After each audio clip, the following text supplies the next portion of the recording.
para seguir adelantando en nuestro programa para el segundo bloque, tenemos que valorar también lo ocurrido esta semana en México y es básicamente, se conoció pues, el brutal asesinato este pasado jueves de Hipólito Mora, quien fue para algunos un justiciero, para otros fue una alegoría de la imposibilidad estatal mexicana de controlar digamos, el alcance que tiene el crimen organizado en general, sobre todo en el norte de México.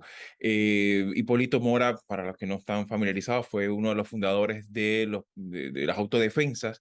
Es curioso porque incluso la misma biografía de él habla de la imagen tradicional, apareciera no resuelta, de esta revolución agraria que sigue en ciernes, viviendo episodios muy amargos en nuestra América Latina, y es precisamente cuando se trata de un hacendado, de una granja de limones, que bueno, se veía afectado sus operaciones y sus actividades comerciales por principalmente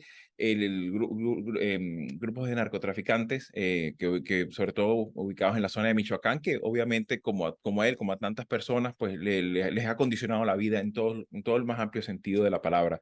Creo que esto también abre una evaluación necesaria. Obviamente, poco después salió a manifestarse el propio López Obrador sobre el incidente. Sin embargo, me gustaría un poco hacer como una evaluación de qué pudiera significar este fenómeno de las autodefensas que, bueno, llevan más de una década organizándose y teniendo pues presencia también. Es un actor más en la compleja situación de seguridad que vive México, sobre todo en los últimos años. ¿Cómo ves tú, Manolo, este incidente y sobre todo desde el punto de vista de la seguridad pública que tanto pregona Andrés Manuel López Obrador? Eh, mm, este problema, ¿no?, que se ha dado en México, evidentemente de seguridad ciudadana, pone de relieve, yo creo que a dos fenómenos. Uno es que es absolutamente generalizable a otros países de la región y que ya creo que lo hemos repetido con estos mismos términos en otro momento, es la debilidad, o si incluso diría la ausencia de Estado de Derecho, ¿no?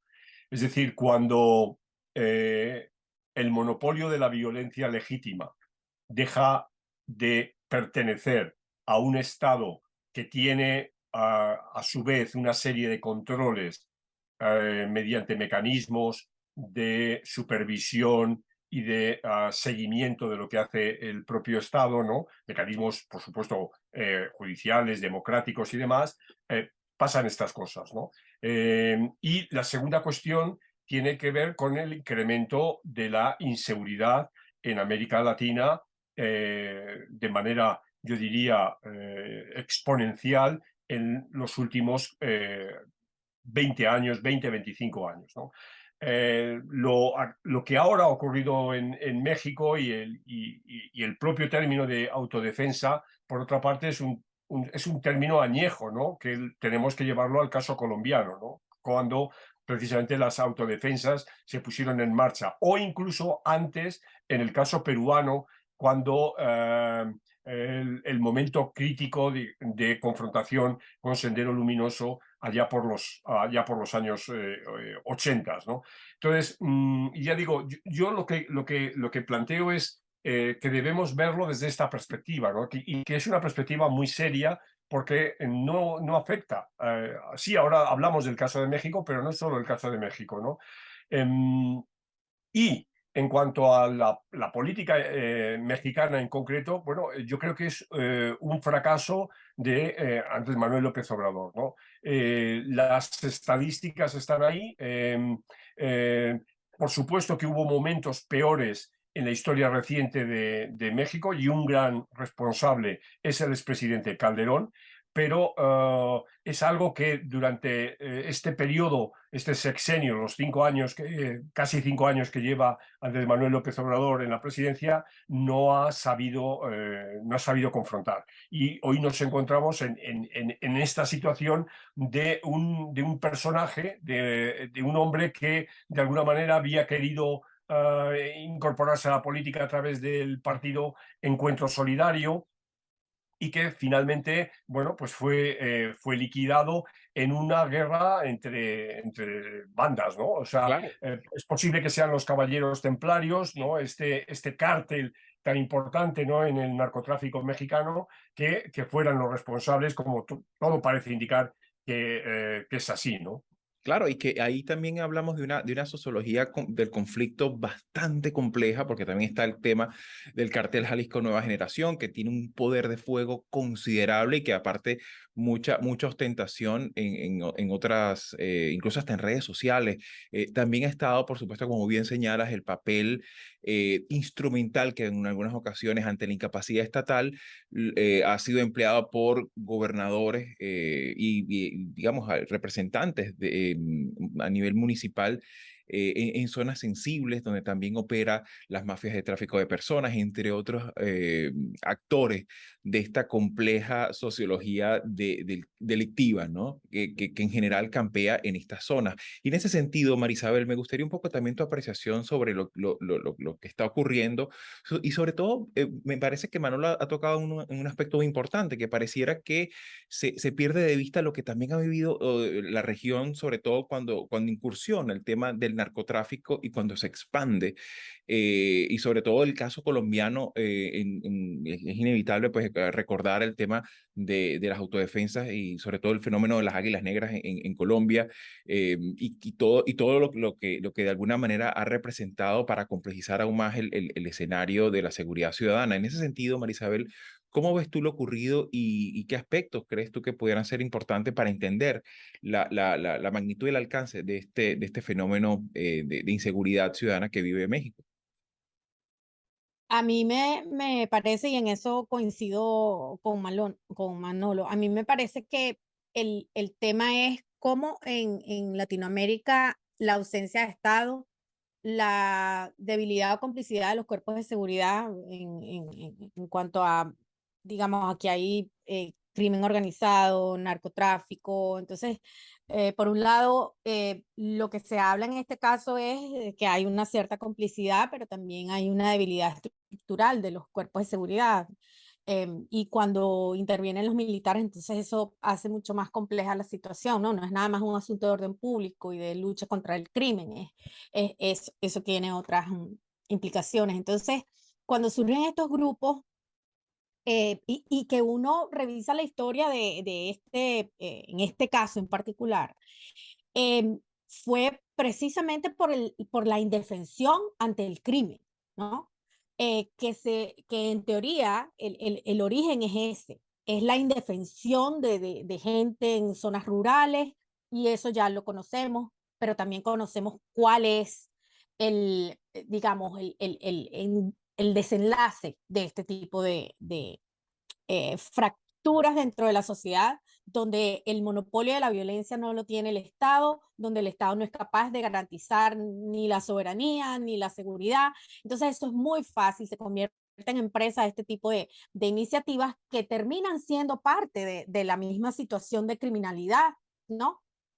Porque aquí estamos hablando de grupos que se apoderaron de las propias armas de la policía ante la ineficiencia, ante la inacción, la paralización de la misma. Incluso es llamativo que hay parte de estos actores tienen una autonomía para la importación de armas, cosa que Sí, hasta para señor. los propios, un Estado no le es tan fácil conseguir la posibilidad de poder traficar abiertamente con armas, ¿no? Bueno, pero fíjate ahí el rol de las diásporas, porque en este caso en particular entendemos que parte de esa, o del el soporte para la adquisición de armas ilegales vino de la gente de afuera, ¿no? Entonces, ahí vemos lo complejo, lo complicado que es esto una vez que se inicia, que se organiza y que toma toma, digamos, alza vuelo este tipo de iniciativas. Pero yo lo que quiero destacar es fundamentalmente la ausencia del Estado. En eso coincido con Manolo. Hay un problema grave de institucionalidad, y eso lo estamos viendo no solamente con el caso de las autodefensas. La misma víctima en una carta que dejó decía que él sabía que se iba a hacer su fin, ¿no? Están claros de cuál es el tablero en el caso de la violencia, del conflicto, pero ahí lo que me parece que está ausente es el Estado, y no está el Estado en ningún momento. Y eso lo estamos viendo en el tema de la eliminación de periodistas que cubren la fuente, digamos, de todo lo que es el narcotráfico. Eso. Ujú. Es decir, en México hay una situación tremenda de completa desafección institucional, y es por la misma ausencia del Estado. Claro, No y creo hay que también Estado de hay, Derecho.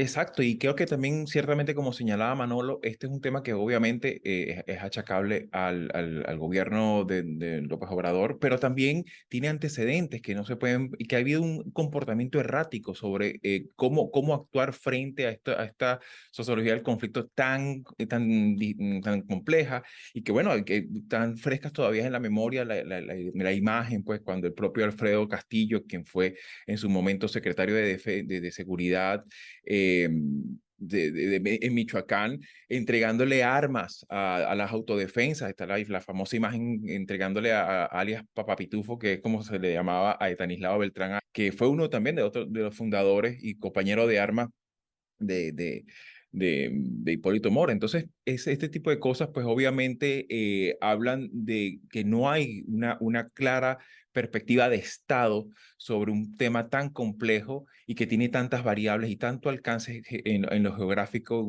ciertamente en un territorio tan extenso como el norte de México. En ese sentido, pues por supuesto,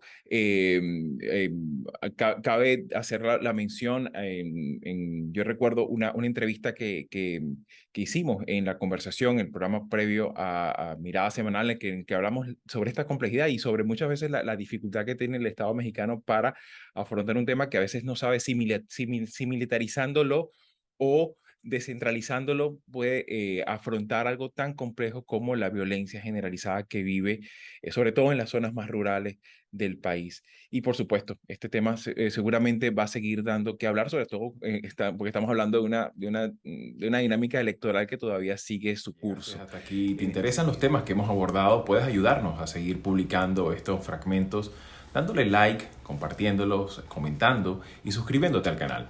El audio de la entrevista completa lo puedes conseguir en la página latinoamerica21.com/podcast y en las principales plataformas de audio. Subimos videos nuevos todas las semanas, así que nos volveremos a ver muy pronto.